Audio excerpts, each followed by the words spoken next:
Levi Bernhardt, informative speech on hard red spring wheat. I'm sure you have all heard North Dakota referred to as the breadbasket of the world, but did you ever wonder why this is? Well, it's because North Dakota is the #1 wheat producing state in the country. Today I'm going to talk to you about spring wheat in North Dakota. I will talk about the history of spring wheat and when it is first grown. Then we'll talk about how it is grown here in North Dakota. And finally, I'll tell you about the ending products wheat is used for. The first thing I'm going to talk to you about is the history of spring wheat. According to Lance Gibson and Garen Benson from Iowa State University Department of Agronomy website from 2002, it says wheat is believed to have originated in southwestern Asia and has been discovered in some excavations dating back over 9,000 years in eastern Iraq. In the 2001 USA Emergency Supply website written by Alan T. Hagen, he states that it is believed that wheat was first domesticated from wild grasses grown in present-day Iraq. The article also states that around 2500 BC, the Egyptians learned how to exploit the gluten in wheat flour, making the first raised bread from yeast. This discovery alone pushed wheat to a forefront in agriculture.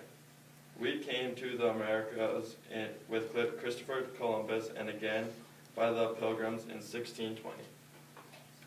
Wheat became the leading crop at this time and has remained one of our leading crops till today. There are many varieties of wheat today and many more varieties to come. Some of the most common varieties of today include Glen, Fowler, Briggs, Freyer, Brogan, and Calvi. Glen was the most planted variety last year. Glen was first released in 2005. On our farm we plant Calvi and Brogan, which we believe works best for our area. Now I will explain how spring wheat was grown in North Dakota.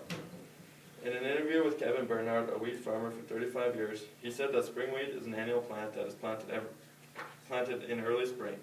Its seed steps should be around 1.5 inches, have anywhere from 7.5 to 10 inches row spacing, and 120 pounds of live seeds per acre.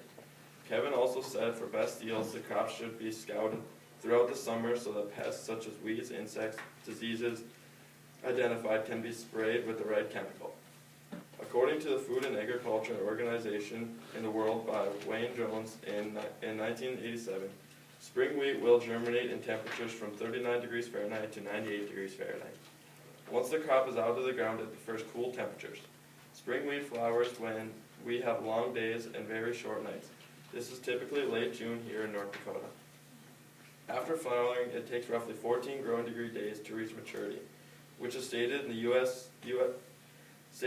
Growing Degree Days and Periodic Plant Stages, written by Perry Miller in 2001 in the North Dakota State University Extension Service Guide. Once wheat is mature and at 14% moisture or less, it is combined and put in grain bins or sold at the local elevator. Wheat yields are based on bushels per acre. An exceptional wheat crop is 60 bushels an acre, and the average yield in North Dakota is from 30 to 50 bushels an acre. Now that you know how spring wheat is grown, let's talk about the ending products of it. According to Lance Gibson and Garen Benson of the Iowa State Department of Agronomy website 2002, wheat can be useful as livestock feed, but it is mainly used as human food. It is nutritious, concentrated, easily stored and transported, and easily processed into various types of food. Unlike any other plant-derived food, wheat contains gluten protein, which enables leavened dough to rise by forming mutant gas cells and hard carbon dioxide during fermentation. This process produces light textured bread. For some of the final uses of wheat include livestock uses. Cattle use straw for the cattle to lay on. The hay from the wheat is used to eat. Grain from the wheat can get calves fat as well. Humans use it for bread, porridge, crackers, biscuits, pancakes, pies, pastries, cakes, cookies, muffin rolls, donuts, gravy, some fermented beverages, and breakfast cereals, and a lot more. Now I have just told you the history of growing wheat, how we raise spring wheat in North Dakota, and some of the finishing products of wheat. Now next time you drive by a wheat field in North Dakota, hopefully you will know a little bit more about it.